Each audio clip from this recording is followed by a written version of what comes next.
welcome to Seen Through Glass. Now recently, one of my favourite YouTube channels, Cara and Nate, spent 24 hours at the world's largest petrol station. It's in Texas in the US. But it got me thinking, I wonder where the largest petrol station in the UK is. So I googled it and I was pretty surprised to find it was 30 minutes down the road here at Cobham Services, just off the M25. And considering I feel like I've really gone nowhere or done nothing for the last few months, I thought, heck, why don't I try and spend 24 hours at the UK's largest petrol station? Now, Cara and Nate have been travelling around the US in a van, so they had somewhere to sleep, somewhere to eat, somewhere to hang out. I don't have a van, but I may have the next best thing.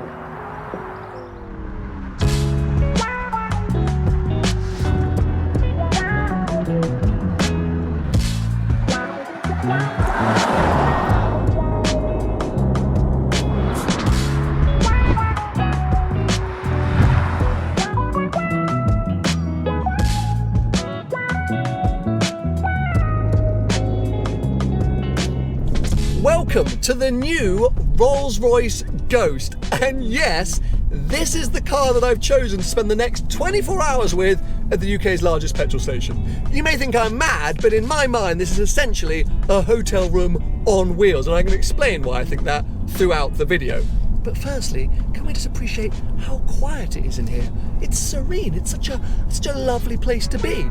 This car's also quick. I never think about driving quickly in a Rolls-Royce. It's all about, well, just wafting along, isn't it? But if you're late for your black tie gala, you're gonna want to pick a new Ghost because trust me, it will get you there in time. Whoa!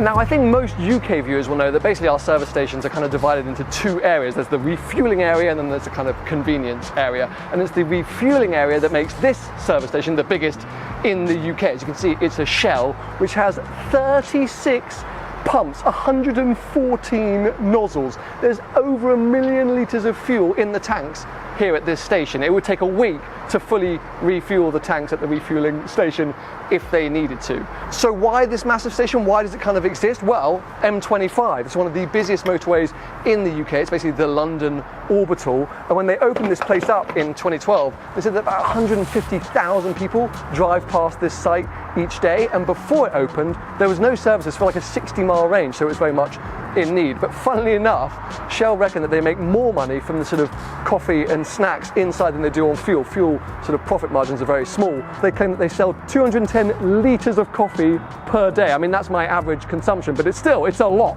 As impressive as all that is though, like all UK petrol stations on motorways, fuel is bloody expensive. 160p per litre for V-Power. That's like 25p more than all other Shell fuel stations that aren't on motorways.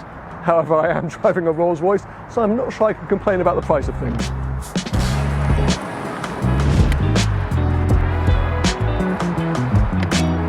Now, the convenience section, or the food court here at Cobham Services, isn't actually one of the biggest in the UK, but it is one of the most impressive because most UK motorway services have a Burger King or a KFC or a McDonald's. But quick insight into my life, I'm not actually a huge fan of Burger King, McDonald's or KFC. This place, we got Pizza Express, we got Nando's, we got Leon, and tons of other options, which is great because it's lunchtime and I'm starving. So let's get some food.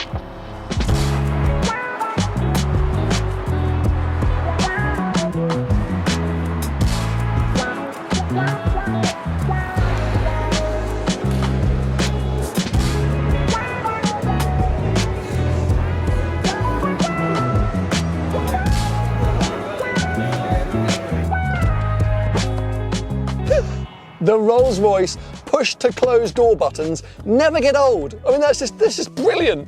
Anyway, as impressive and as fast as this car has been from the driver's seat, I think, let's face it, most Rolls-Royces best enjoyed when sitting in the rear. So I think this is where I'm going to spend most of my time for the next 24 hours. And there's a lot to show you back here, but as I mentioned, I'm starving. So luckily, like the Phantom, the Ghost has drop-down picnic tables. If I just push this button here, automatically reveals my lovely table. I can get my meal out and pretend like I'm in a fancy restaurant in the hotel. And yeah, enjoy my food in peace and quiet and space and serenity. And oh, this is just so good.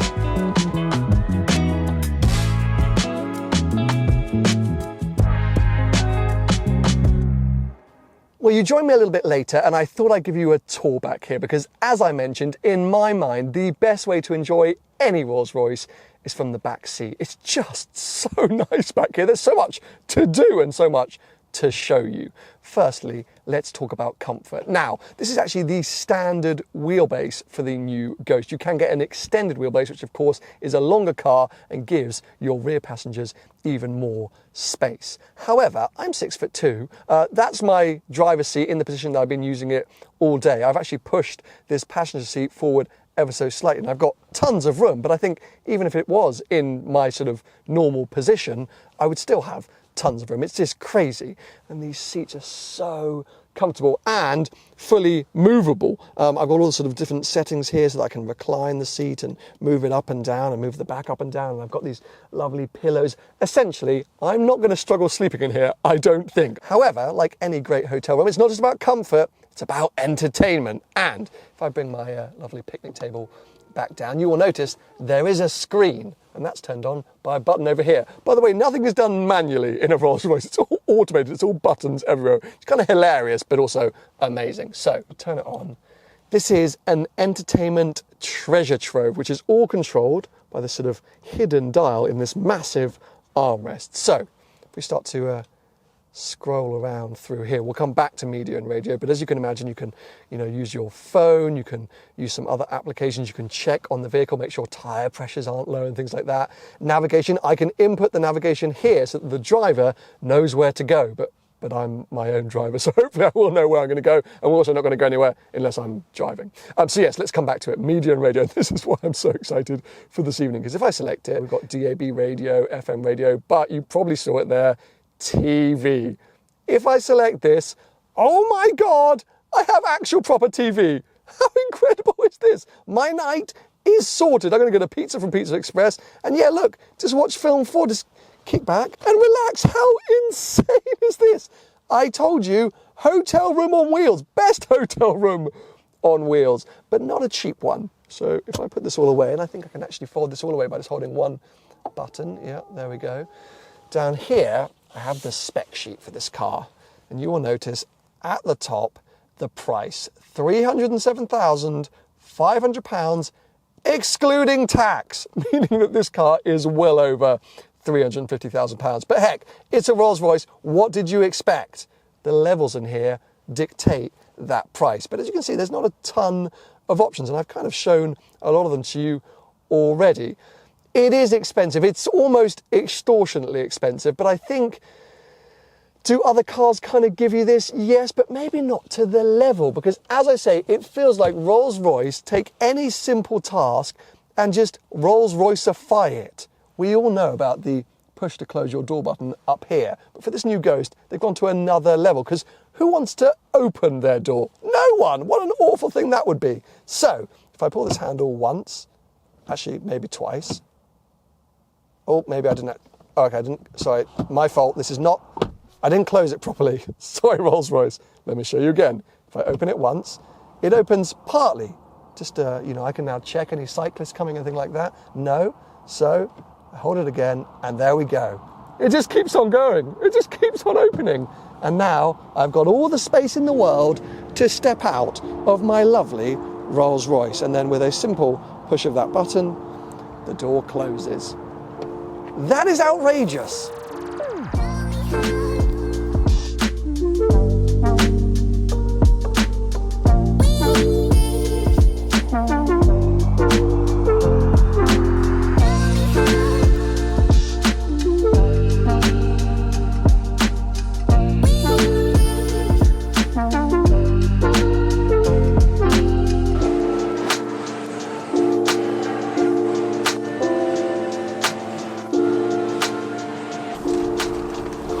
An absolute fail. I got distracted doing some editing, and it's 7:45 now, and kind of everything was closed, especially Pizza Express. I was so excited about getting a pizza and watching a movie. I had to go to M&S, because as I mentioned earlier, I don't really like McDonald's and KFC. They're the only things really open. Got some kind of disgusting looking smoothie, some nuts. Oh, light. There we go. And a vegan salad. How How the mighty have fallen. This is not how I envisaged my evening going. This is so uncozy. I think at some point I might have to give in and get a burger from McDonald's. Oh, it's going to make me feel so ill. So I'm feeling a bit depressed and disheartened now. Well, let's improve my life slightly by... Nope. Does the ignition need to be on? I wanted to put on the starlight.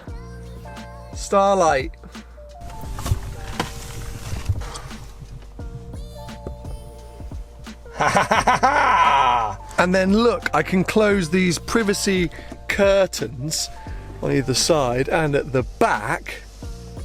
What a nice little cocoon I have now, honestly, closed off from the outside world, just doing my own business. It's absolutely mega. And then if I turn it, oh, look at that, what ambiance. Honestly, let me just put this side light on so you can still see me, but I mean, I thought this car was nice during the day. I feel like it's nicer at night. So good.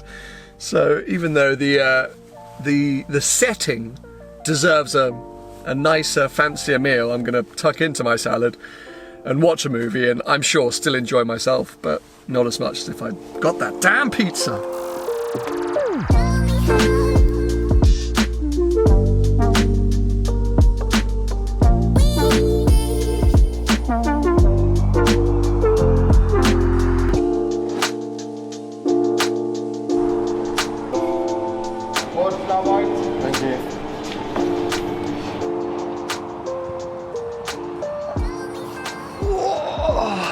Well, good morning. I have to say, I understand why they built this massive service station here. I think they expected 150,000 people to be driving past this site each day, but it's felt like over the last 24, or well, it hasn't quite been 24 hours. It's just coming up to 7 o'clock now. I got here at 1 o'clock yesterday. Oh, it's too early to do that kind of maths, but in the period of time that I've been here, it's felt like 150,000 people have been at this site rather than driving past it. It's just always frantically busy. At one point last night, there were so many trucks here, I was kind of boxed in by trucks, and then inside it's always mental, except this morning. This morning's the quietest it's been inside. I walked straight up to the counter at Starbucks, got my coffee, got in and out pretty easily. I haven't even talked about the shop at the Shell station. I mean, that's where they said that they were going to sell 210 litres of coffee per day. That must be mental too. I haven't really been over there. It's quite impressive. Speaking of impressive though, let's talk about this car, because yeah, I mean, I stick by my whole hotel room on wheels thing, and I feel like I've proved that in this video. It's just an amazing place to spend so much time. There's so much to do in there. It's insane, but it's also just so comfortable and luxurious and everything you expect from a Rolls. However, I do feel like because it's a Rolls-Royce, expectations are insanely high. In my mind, everything about a Rolls-Royce should be perfect, should feel bespoke, should feel quality, should feel just unbelievable. And there are some things in this car, which I also noticed in the Phantom, to be fair, which I think don't live up to maybe my potentially unrealistic expectations. Some buttons that are just a bit plasticky or not nice in design. And as amazing as or as fun as some of that electronic gimmickry is, the push to close door stuff, etc., not all of it worked all of the time. Every now and again I had to reset stuff or turn the car on and off. And you know, okay, fine, like nothing was bad. So I've had an amazing experience, but it's a Rolls-Royce, and I could have paid 370-odd thousand pounds for that car, and so therefore it should just all be incredible. If you get into a Bentley, the Flying Spur, everything feels much more bespoke. I think these sort of knurled dials and everything just looks beautiful. So that's the sort of potential issue. But I don't think any other car lives up to the kind of overall experience that you get in a Rolls-Royce, and the thing has presence. The amount of people that come and knocked on the window, being like, oh, what's this? Oh, it looks cool. I mean, they all know what it is, to be fair. Would I ever have one? I'm not sure. I think if I had the money, I'd get the Bentley or the Maybach, but I totally appreciate it. That's exactly it. I really appreciate it for what it is, and I kind of admire Rolls-Royce for how they go about making cars. It's a thing of amazement and an incredible thing to spend any amount of time in. Anyway, I'm going to sit here, enjoy my coffee. It's actually quite cold, so I'm not sure I'm going to sit here that long. But if you've enjoyed the video, give it a thumbs up. I'll put a link to the original Cara and Nate video that inspired this video below. They do have millions of subscribers, so I'm sure quite a few of you have already seen it. But anyway, stay subscribed to this channel for plenty more videos to come.